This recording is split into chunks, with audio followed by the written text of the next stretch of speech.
I'm here with Lauren Smith and Marcus Ellis. Hello Marcus, hello Lauren. Hey. And you just went through a real thriller in your first opening match here at the German Open. 23-21 in the decider, I guess. How were you able to handle your nerves in the end? I don't think it's the first time we've been in that position, which, you know, is something that experience that we can draw upon is something that's really important for us. When we get in those positions, we know that we've been there before and we know what we need to do to win the match. And, you know, experience does count for a lot. Do you still feel a little bit shaky when you're serving in those situations, or is it maybe something for you that where you're like looking forward to when you can control the situation by doing the service, Lauren? Yeah, I think actually in a lot of ways I prefer the service situation to the returning situation, because you know in those moments that people are going to make very tactical decisions. So often as a returner you think, well, maybe this will be the drive serve or this will be the flick serve. Whereas the server, like you say, you have the control. It's my choice. You know, I'm executing a tactic that I have chosen to do. So in many ways you are a lot more in control. And I think you just, like Marcus says, have to take on the experience and have some belief in your serve. And is there something you're doing different in those close situations, or you really try to keep or stick to the plan? Is there something special when it's like really close or extra points in the decider? For me, nothing changes. You know, from the first point in the match or the 25 all or whatever in the third. You know, every point should be played almost the same, in my opinion, or in the same mindset. The people whose mind starts wandering, thinking I need to do something completely different, or, you know, all these sorts of thoughts, they're very distracting, and ultimately it's probably going to lead to mistakes, you know, when in those really crucial moments. I think distracting is a good word, because maybe you, or for sure you've seen that Watanabe and Higashino lost today, so they were the number 3 seeds and very close to you in the draw. Probably you will always try to not give that too much attention, but is it something you have in the back of your mind that the draw is maybe got a little bit easier for you now here? I mean, I haven't given it too much thought. I didn't actually know they were in our section. Okay, no, it's not a problem. But you know, I think one thing for me is that I always just take it game by game. You know, the depth of level of this tournament is very, very strong. You know, the next round we have a good Thai pair who we've lost to in the past as well.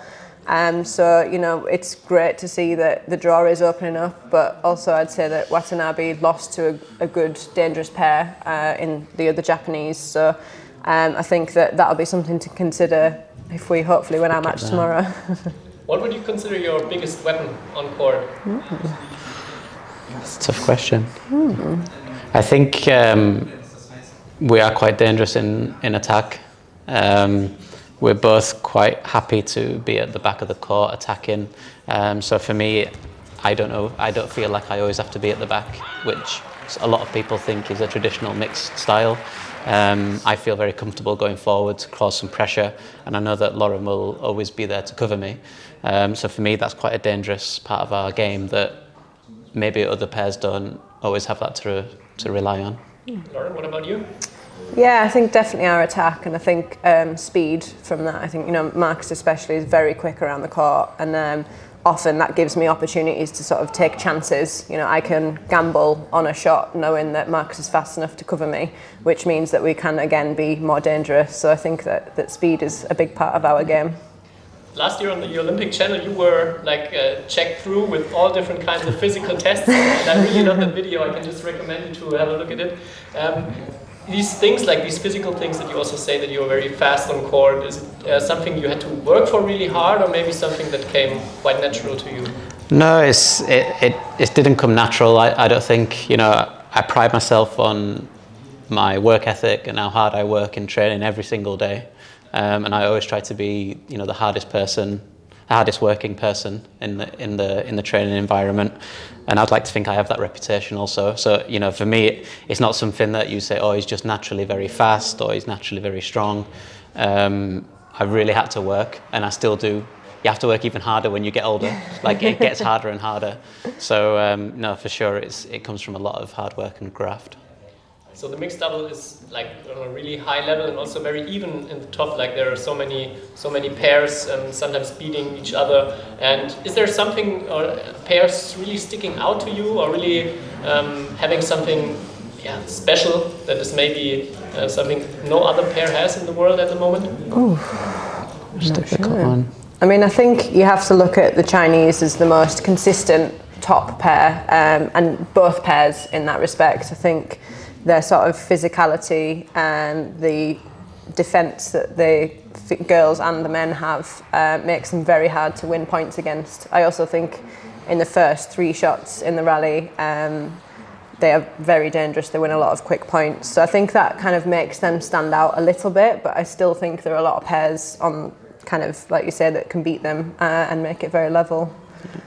As well as the Thai combination now also #1 in the world. Yeah. You maybe think Zheng Siwei will stick with this partner now? He played here, or do you know something about that? No, we know as much as you do. We were also surprised, #1 in the world, and you're splitting from your partner for some tournaments. Also for us, it didn't make that much sense, but I'm sure there's a reason behind it, whether it's a permanent thing or to try and bring younger players along to improve. Who knows? But just have to try and concentrate on ourselves and not get too drawn into what other people are doing. Yeah. So tomorrow up against some Thailand players. Lauren, you just told me that you played them already last year and lost in 3 games. Yeah. Maybe you can map us out what the rest of this day and tomorrow morning will look like until the match from now on. Yeah, so since coming off court, we've already kind of had a stretch and gone down through our cool down routine. We've been to have some food to get refueled, and now both of us will get a bit of treatment from our physio, just to kind of stay on top of any areas that might get tight or have fatigued. We'll go for more food when we get back. Please. Well, have a shower, get some more food, and then have hopefully a long night's sleep. Probably watch a bit of video this evening to prepare for the match tomorrow, and then depending what time we're on tomorrow morning, just kind of plan the day from there. Yeah. So there's no time schedule yet, I guess. You prefer playing in the morning or more in the evening? In the middle. Yeah, I mean, as long as it's not like at midnight, it can be. As long as it's not around then, any time's okay. It's okay. Okay, so of course there's one special thing about you, and you've probably got this asked a million times, but you're not only together on court, but also off court. And how is it like, especially in the last year, sometimes you were 3-4 weeks on tour, like playing badminton and also being together all the time. Is this a good thing for you? Also because other players, they had, I think, some trouble maybe because they couldn't see their partner for a really long time. Did you enjoy also being together all that time? Well, you're right. We are used to answering this question. I think overall, it's a plus. Like you said, the tour now is so busy. You're away for weeks, even months at a time. So trying to explain that to your partner who is back at home, sometimes with children. It's really a horrible situation for a lot of players to be in. So in that case, I think we're actually very lucky that we can travel together. We're together a lot. We share the room, we're on court together. So now and again you might think, it's just quite a lot. But I think as time goes by, we've got quite good at knowing when we just need like an hour of space to ourselves. But in general, I think we're very good at being together. We know when to have quiet time and whatever. So it does just work. I think it's not without problems now and again, but as a whole, I'm very happy with it. Yeah, and I think we also get to travel the world together and experience kind of the highs together, which is really nice and quite special as well. And then even when you have bad losses or you're going through a bad time, it's nice that you can kind of have each other's back. And like Marcus says, it's not without its moments of I just need some space or whatever. But what relationship or maybe even partnership doesn't have that? So I think, like Marcus said, it's definitely a good thing, and we've had some really amazing times together. Yeah. But I'm sure there are some specific things that really probably get the other one crazy. Are there anything that right away come to your mind? My hair. Yeah, but it's like living with the dogs that like molt all the time. The hairs that just fall off. Like, honestly, I pick my clothes up in the morning and there's like hairs like everywhere. But I mean, it's the same at home.